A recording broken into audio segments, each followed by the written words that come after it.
நேயர்களுக்கு எனது உள்ளம் கனிந்த வணக்கம்.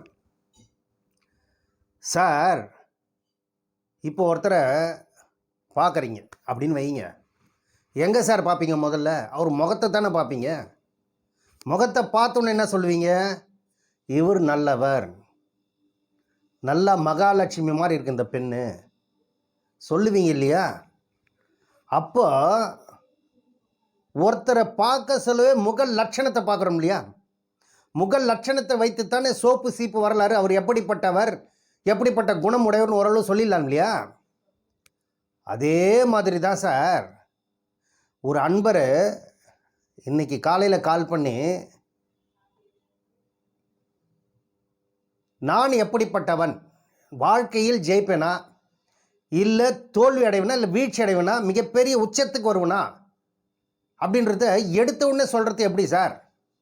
பார்த்த உடனே எதை பார்க்கணும்? ஒரு ஜாதக கட்டத்தில் எது நன்றாக இருக்க வேண்டும், ஒரு ஜாதக கட்டத்தில் எது நல்லா இருக்கணும், எது நன்றாக அமர்ந்திருக்கணும்னு கேட்குறாரு.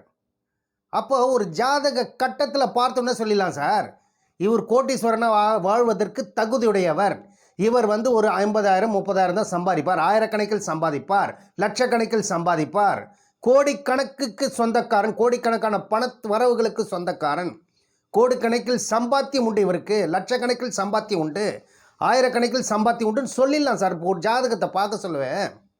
அப்போ ஒரு ஜாதகத்தை பார்க்க சொல்லவே எதை பார்க்கணும் தெரியுங்களா? முதல்ல லக்னத்தை பார்க்கணும் சார், லக்னாதிபதியை பார்க்கணும்.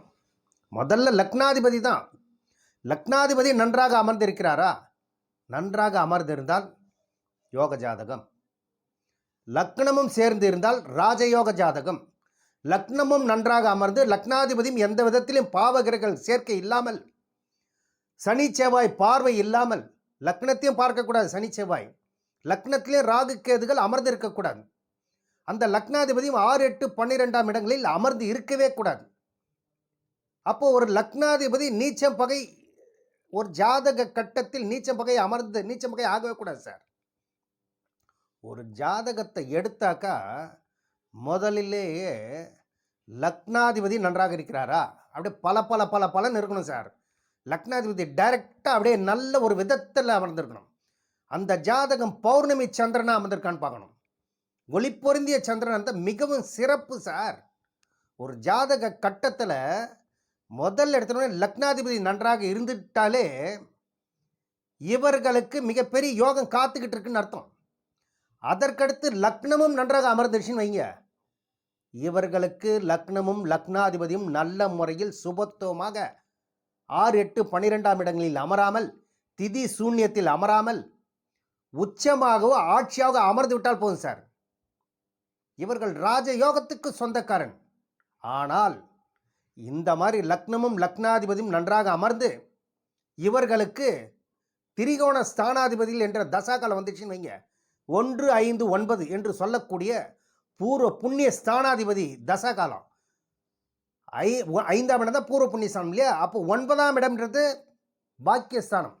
பூர்வ புண்ணிய ஸ்தானமும் 9ஆம் இடம் என்று சொல்லக்கூடிய பாக்கிய ஸ்தானாதிபதி தசையும் லக்னாதிபதி தசையும் ஒருத்தருக்கு வந்து விட்டாலே போதும் சார். அந்த காலம் எல்லாமே இவர்களுக்கு மிகப்பெரிய ஏற்றமான காலம் சார்.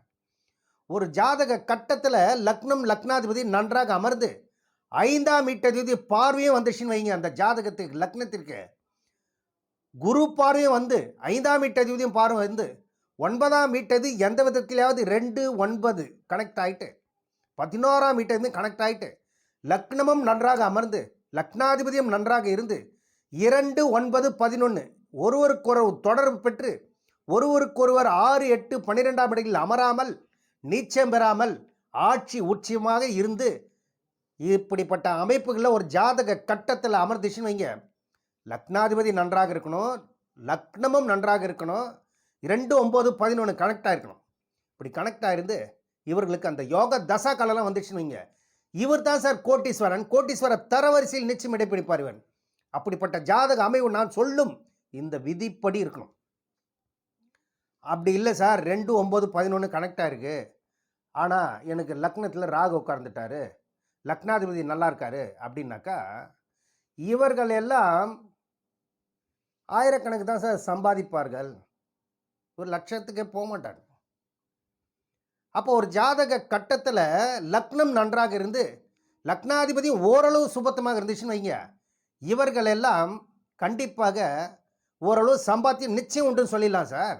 லக்னமும் கெட்டு போச்சு, லக்னாதிபதியும் கெட்டு போயிட்டாருன்னு வைங்க, இவர்கள் குறைந்தபட்ச ஆயிரக்கணக்கில் தான் சார் சம்பாதிப்பார்.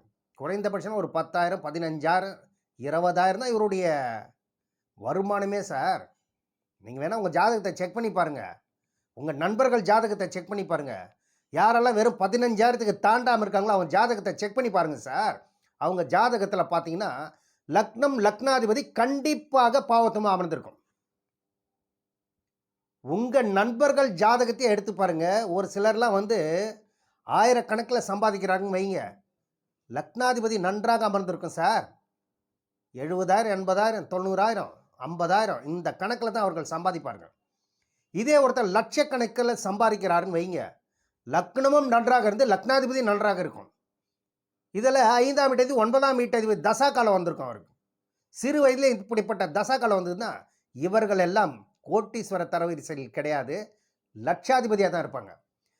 நான் சொல்லும் இந்த விதிப்படி, அதாவது எந்த விதிப்படின்னு பார்த்தீங்கன்னா, லக்னாதிபதியும் நன்றாக இருந்து லக்னமும் நன்றாக இருந்து 2ஆம் வீட்டதிபதி 9ஆம் வீட்டதிபதி 11ஆம் வீட்டதிபதி தொடர்புகள் ஒன்றுக்கொன்று பெற்று சுபத்துவமாக அமர்ந்திருக்கணும். ஒன்றுக்கொன்று 2, 9, 11 எந்த விதத்திலையும் 6, 8, 12 ஒருத்தருக்கு ஒருத்தர் அமர்ந்து இருக்கவே கூடாது.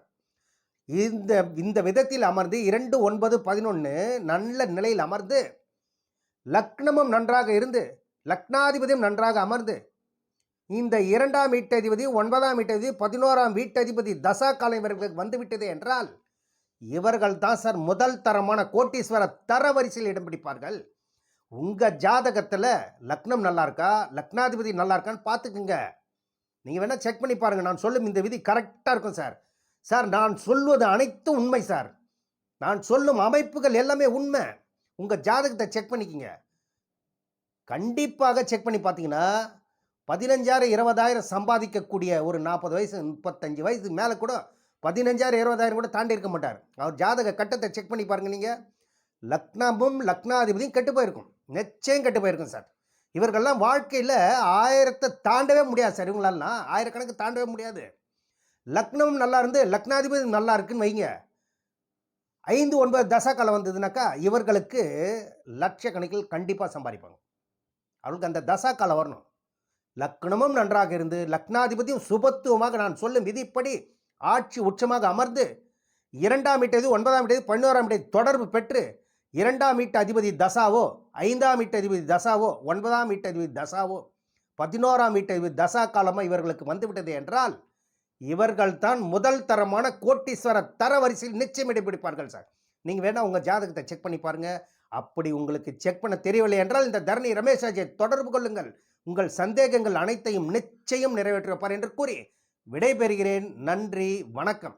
மேலும் நேயர்களே, இந்த சேனலை பார்த்துவிட்டு சப்ஸ்கிரைப் பண்ணுங்கள், பெல் பட்டனையும் ப்ரெஸ் பண்ணி ஆல் பட்டனையும் ப்ரெஸ் பண்ணுங்கள். அப்பொழுது தான் நான் போடும் வீடியோ உங்களுக்கு உடனுக்குடன் வந்தடையும் என்று கூறி விடைபெறுகிறேன். நன்றி, வணக்கம்.